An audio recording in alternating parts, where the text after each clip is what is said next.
ಮಾತು ಸತ್ಯ ಇದೆ. ನಿಮ್ಮ ವಾಹಿನಿ ಮುಖಾಂತರ ಸಮಸ್ತ ನಾಡಿನ ಜನತೆಗೆ ಮಕರ ಸಂಕ್ರಾಂತಿ ಹಬ್ಬದ ಶುಭಾಶಯಗಳನ್ನು ಹೇಳಲಿಕ್ಕೆ ಇಷ್ಟಪಡ್ತೇವೆ.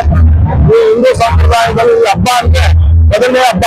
ಈ ಹಬ್ಬದಲ್ಲಿ ಇಲ್ಲಿಂದ ಶುರುವಾಗುತ್ತೆ ಎಲ್ಲ ಹಬ್ಬ. ಹಿಂದೂ ಸಂಪ್ರದಾಯ ಪ್ರಕಾರವಾಗಿ ಮುಂದಿನ ದಿನಗಳಲ್ಲಿ ಭಗವಂತ ಎಲ್ಲರಿಗೂ ಆರೋಗ್ಯ ಆರೋಗ್ಯ ಕಾಪಾಡಲಿ.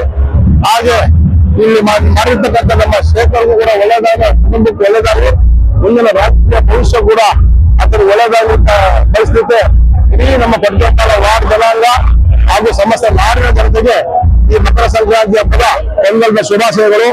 ನಮ್ಮ ಮೊದಲನೇದಾಗಿ ರೈತಾಪಿ ವರ್ಗಕ್ಕೆ ಇದಕ್ಕೆ ಒಳ್ಳೆದಾಗಬೇಕು, ಒಳ್ಳೆ ಮರೆ ಆಗಿ ಯಾವುದೇ ಸರ್ಕಾರ ಬರುತ್ತೆ ಹೋಗುತ್ತೆ ಅದೆಲ್ಲ ಮುಖ್ಯ. ಇಲ್ಲಿರ್ತಕ್ಕಂಥ ಎಲ್ಲಾ ಜನ ನೆಮ್ಮದಿಯಿಂದ ಬದುಕಬೇಕಾದ್ರೆ ಈ ಒಂದು ನಮ್ಮ ಈ ಒಂದು ಹಬ್ಬದ ಒಂದು ಸಂಕೇತ ಎಲ್ಲರಿಗೂ ಒಳ್ಳೆದಾಗಲಿ ಅಂತ ಹೇಳಿ ಈ ಮುಖ್ಯನ ಹೇಳಿಕ್ಕೆ ನಮ್ಮ ಮಾಡಿನ ಮುಂದೆ ಹೇಳಿಕ್ಕೆ ಬಯಸ್ತೀನಿ.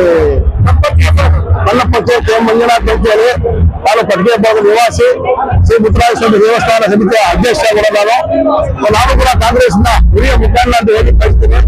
ನಾನು ಹಿಂದೆ ಒಂದು ಬಾರಿ ನಾನು ಪತ್ರಿಕೆ ನಗರಸಭೆ ಕೂಡ ನಿಂತು ಗೆಲ್ಲಕ್ಕೆ ಆಗ್ಲಿಲ್ಲ, ಸಾಧ್ಯವಾಗಲಿಲ್ಲ. ಸೊ ಇದೆಲ್ಲ ಒಂದು ಇದನ್ನ ನಮ್ಮ ಕ್ಷೇತ್ರದ ಪಟ್ಟಣದ ನಮ್ಮ ನಮ್ಮ ಅವ್ರಿಗೆ ಎಲ್ಲರೂ ಸೇರಿ ಮಾಡಬೇಕು ಅನ್ನೋದು ತೀರ್ಮಾನಕ್ಕೆ ಬಂದಿದ್ದೀವಿ. ಒಳ್ಳೆದಾಗಲಿ ಅಂತ ಹೇಳಿ ಮುಖಾನ ಬಯಸ್ತೀನಿ. ಆರ್ ನಗರದಲ್ಲಿ ನಮ್ಮ ಕುಸುಮ ಮತ್ತು ಡಿ ಕೆ ಸುರೇಶ್ ಅವರ ನೇತೃತ್ವದಲ್ಲಿ ರಾಜರಾಜೇಶ್ವರಿ ನಗರ ವಿಧಾನಸಭಾ ಕ್ಷೇತ್ರ ಪೂರ್ತಿ ಕಬ್ಬು ಎಳ್ಳು ಬೆಲ್ಲ ಹಾಗೂ ಗೆಣಸು ಕಡಲೆಕಾಯಿ ಎಲ್ಲ ವಿತರಣೆ ಮಾಡ್ತಾ ಇದ್ದಾರೆ ನಮ್ಮ ಎಲ್ಲ ಕಾಂಗ್ರೆಸ್ ಮುಖಂಡರುಗಳು ಸೇರಿ.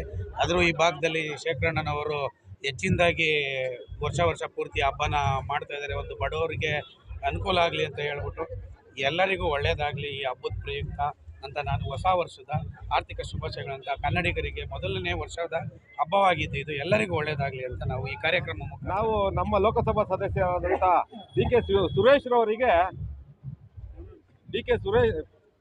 ಫಸ್ಟಿಂದ ಹೇಳೋದ ಮೊದಲನೇದಾಗಿ ಎಲ್ರಿಗೂ ಸಂಕ್ರಾಂತಿ ಹಬ್ಬದ ಆರ್ಥಿಕ ಶುಭಾಶಯಗಳು. ಈ ಒಂದು ಕಾರ್ಯಕ್ರಮ ಸಂಕ್ರಾಂತಿ ಸುಗ್ಗಿ ಅಂತ ಶುರುವಾಗಿದ್ದು ಮಾನ್ಯ ಲೋಕಸಭಾ ಸದಸ್ಯರಾದಂಥ ಡಿ ಕೆ ಸುರೇಶ್ ರವರು ನಮ್ಮ ಕ್ಷೇತ್ರಕ್ಕೆ ನಮ್ಮ ಕಾರ್ಯಕರ್ತರಿಗೆ ಕೊಟ್ಟಿರ್ತಕ್ಕಂಥ ಶಕ್ತಿ, ಆ ಶಕ್ತಿಗೆ ಅನುಗುಣವಾಗಿ ಅವ್ರಿಗೆ ನಾವು ಏನಾದರೂ ಒಂದು ಕೂಲಿ ಕೊಡಬೇಕು ಅಂತ ಈ ಒಂದು ಸಂಕ್ರಾಂತಿ ಕಾರ್ಯಕ್ರಮ ಶುರುವಾಗಿದ್ದು ಈ ಮಟ್ಟದಲ್ಲಿ ಭಾಳ ದೊಡ್ಡ ಮಟ್ಟದಲ್ಲಿ ನಡ್ಕೊಂಡು ಹೋಗ್ತಾ ಇದೆ. ನಾವು ಅವ್ರು ಹಾಕ್ಕೊಟ್ಟಂಥ ದಾರಿಲಿ ಹಾಗೂ ಕುಸುಮಾ ಮೇಡಮ್ ಅವ್ರು ಹಾಕ್ಕೊಟ್ಟಿರ್ತಕ್ಕಂಥ ದಾರಿಲಿ ಜನಸೇವೆನೇ ನಮ್ಮ ಒಂದು ಜನಸೇವೆ ಮಾಡಬೇಕು, ಜನಗಳಿಗೆ ಕಷ್ಟ ಸುಖಗಳನ್ನ ವಿಚಾರಿಸಬೇಕು. ಏನು ಹಬ್ಬ ಹರಿದಿನಗಳಲ್ಲಿ ಈ ಭಾಗದಲ್ಲಿ ಮಾಗಡಿ, ಕುಣಿಗಲ್ಲು, ರಾಮನಗರ, ಚನ್ನಪಟ್ಟಣ ಭಾಗದಿಂದ ಬಂದಿರೋ ಎಲ್ಲ ಬಾಡಿಗೆದಾರರು, ಕೂಲಿ ಕಾರ್ಮಿಕರು ಮತ್ತು ಮಧ್ಯಮ ವರ್ಗದ ಜನಗಳಿಗೂ ಪಾಪ ಇವತ್ತಿನ ದಿನಗಳಲ್ಲಿ ಪ್ರೈವೇಟ್ ಫ್ಯಾಕ್ಟ್ರಿಗಳಿಗೆ ಹೋಗಿ ದುಡ್ದು ಜೀವನ ಮಾಡೋದು ಎಷ್ಟು ಕಷ್ಟ ಅಂತ ನಿಮಗೆಲ್ಲ ಭಾಳ ಗೊತ್ತಿರ್ಬೋದು. ಒಂದು ಮನೆಗೆ ಇವತ್ತು 100 ರೂಪಾಯಿ ಅವರೆಕಾಯಿ ಇದೆ, 100 ರೂಪಾಯಿ ಕಡಲೆಕಾಯಿ ಇದೆ, ಒಂದು ಕಬ್ಬು 100 ರೂಪಾಯಿ ಇದೆ. ಸುಮಾರು ಒಂದು 500 ರೂಪಾಯಿ ಒಂದು ಹಬ್ಬಕ್ಕೆ ಅವರು ನಾವು ಮಾಡ್ಕೊಂಡು ತಿನ್ಬೇಕಲ್ಲ ಅನ್ನೋ ಒಂದು ಸಂತೋಷದಲ್ಲಿ ಇರ್ತಾರೆ. ಹಾಗಾಗಿ ಪಾಪ ಭಾಳ ಕಷ್ಟ ಆಗುತ್ತೆ ಅಂತ ಕುಸುಮಾ ಮೇಡಮ್ ಅವರು ಮತ್ತು ಡಿ ಕೆ ಸುರೇಶ್ ಅವರ ಮಾರ್ಗದರ್ಶನದಲ್ಲಿ ಈ ಒಂದು ಕಾರ್ಯಕ್ರಮನ ಮಾಡ್ಕೊಂಡು ಹೋಗ್ತಾ ಇದ್ದೀವಿ. ಎಲ್ರಿಗೂ ಸಂಕ್ರಾಂತಿ ಹಬ್ಬದ ಆರ್ಥಿಕ ಶುಭಾಶಯಗಳು.